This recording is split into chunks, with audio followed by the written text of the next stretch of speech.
Hello brothers and sisters, welcome back again sa ating sharing for bread of God. In the name of the Father, into the Son, into the Holy Spirit. Amen.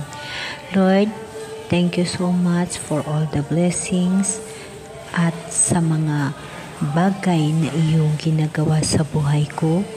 Mga bagay na ikaw lamang ang nakaalam ng para sa kabutihan ko at para sa aking araw-araw na ikabubuhay dito sa mundo. Lord, ang lahat sa buhay ko isinusuko ko sa iyo, Lord. Ikaw lamang ang aking paglaom, ikaw ang aking lakas, at ikaw ang aking buhay. Lord, ang buhay sa mundo, napakahirap. Ang aking katawang lupa na mahina, hindi ko makakaya pag wala ka sa buhay ko. Lord, aking hinihingi sa iyo, nagabayan mo ako upang makahanda sa pagsalubong sa iyong pagbabalik.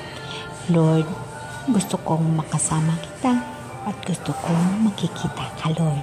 Alam ko na ang lahat ng mga bagay na iyong aking hinihingi sa iyo ay iyong ibibigay sa akin.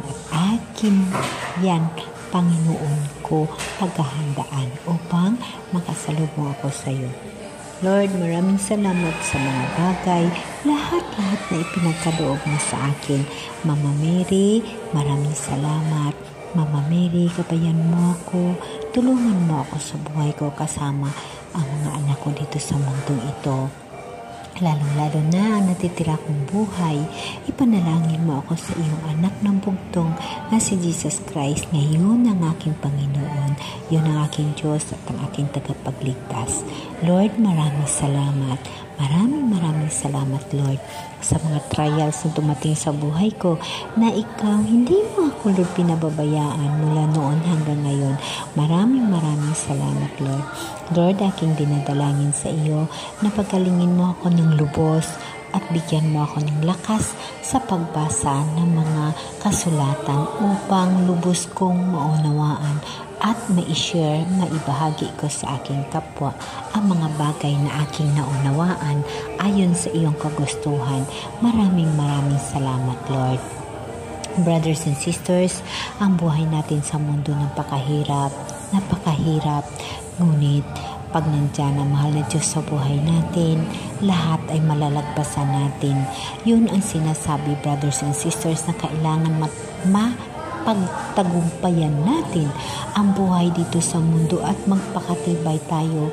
Maraming tentasyon na nangyayari, maraming tentasyon na mangyayari, ngunit lahat iyon ay malalagpasan natin at kasama natin ang ating mahal na Diyos sa buhay na walang hanggan. Panginoon, tulungan mo kaming nanampalataya, kaming iyong alipin, kaming mga tao sa mundo na umaasa at nag-aantay sa iyong pagbabalik. Lord, tulungan mo kami. Lord, gabayan mo kami.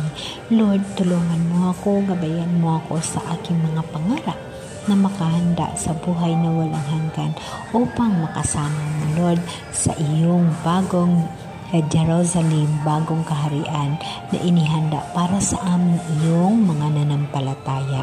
Panginoon, akin rin dinadalangin ang aking buong pamilya. Tulungan mo sila, gabayan mo sila na ikaw ang magiging sentro ng kanilang buhay. Ganun din ako, Lord. Maraming salamat sa mga tao na ibinigay mo sa akin upang ako ay tulungan. Maraming salamat, Lord, sa mga grasya, sa step by step sa buhay ko na iyong ginawa. Lord, nagpapasalamat ako sa iyo, Lord. Hindi mo ako pinababayaan. Pinapasalamatan ko, Lord, at tinatalangin ko ang mga tao na iyong ibinigay sa akin upang ako ay tulungan. Lord, hinihingi ko sa iyo, lakasan mo pa ang aking panampalataya upang makamtan ko ang buhay na walang hanggan. Lord, maawa ka sa akin. Lord, bigyan mo ako ng oras at pagkakataon at lakas sa aking mahinang katawan upang makasimba ako sa Sunday, every Sunday para sa iyo, Lord, dahil ang isang araw, ang ikapitong araw sa iyong paggawa ng mundo ay iyong ipinapahinga. Kaya Panginoon, tulungan mo ako na yung attitude na ganun aking maipanumbalik at makapunta ako sa church at makakinig ng iyong pulong. Lord, napapasalamat ako sa iyo sa mga grasya, gabay kag bugay nga pinibigay mo sa akin. Lord, ang katawang lupa ko, ang buhay ko dito sa mundo ay mahina at inarabi kong buhay dito sa mundo, inilaan ko para sa iyo, Lord, at para sa mga taong nangangailangan ng aking tulong at sa mga tao na ibinigay mo sa akin upang ako'y makatulong. Lord, ang nalalami kong buhay sa mundo, gagawin mong instrumento upang may pakipakinabang. Lord, maawa ka sa akin. Yun ang aking hinihingi at pinapangarap na makasama kita sa buhay na walang hanggan. Aantayin kita, Lord. Maraming salamat, Lord. Thanks for worshiping you, Lord Jesus. Magnify, Lord, glory to your name. I love you, Lord Jesus. Amen. Brothers and sisters, ang buhay ko sa mundo ito, napakahirap. Itong channel ko, brothers and sisters, alam niyo ba na ito ay nung hindi pa ako nagkasakit or malakas pa ako, ito ay tungkol sa pagkain. Ngunit nang ako'y nagkaroon ng sakit at naging buhay ko at naging sentro ng buhay ko yung mahal na Diyos, ito ay pinalitan ko na para sa Jesus Christ. Ngunit bata pa ako, nangangarap na ako, brothers and sisters, na magkaroon ako ng oras at panahon para sa mahal na Diyos. At ito ho ang mga blessing na binigay ng Panginoon sa akin. Ang magserbisyo sa Kanya sa pamaraan nito na pag-share ng sarili kong buhay at pagpanaliksik sa nakasulat sa mga Bible. Kaya dapat natin, brothers and sisters, tatandaan na kailangan natin magtagumpay sa buhay, magtagumpay sa mga trials, sa mga kasakit na kasama natin ang mahal na Diyos upang tayo'y magtagumpay sa buhay at makasama natin ang ating mahal na Diyos sa buhay na walang hanggan. Brothers and sisters, nasa mga Biblia natin, bigyan natin ng panahon at oras ang ating mahal na Diyos sa Kanyang pangalawang pagbalik. Alam naman natin na darating na ang ating mahal na Diyos at malapit na siya'y darating. At ang mga pangyayari sa mundo, isa sa mga sign na siya ay malapit na darating. Kaya kailangan natin maghanda ng ating mga sarili upang ating mapaghandaan ang ating buhay na walang hanggan. Brothers and sisters, mas mahalaga sa buhay natin ang buhay na walang hanggan. Ating pangarapin ang bagong Jerusalem, ang bagong kaharian kasama ang ating mahal na Diyos.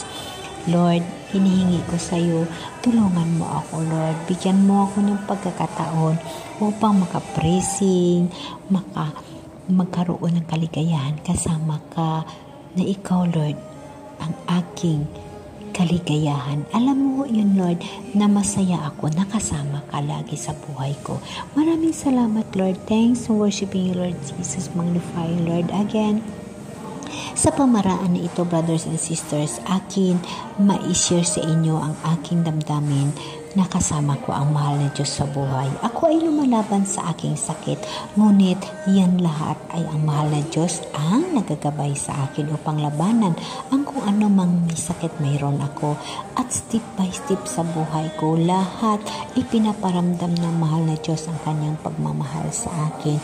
At nire-remind ako pag ako'y magkakamali. Kaya gustong-gusto kong hindi ako mahiwalay sa ating mahal na Diyos, sa ating Panginoon kay Jesus Christ, at aking pinapangarap na siya ay aking makasama sa buhay na walang hanggan. Amen. Amen.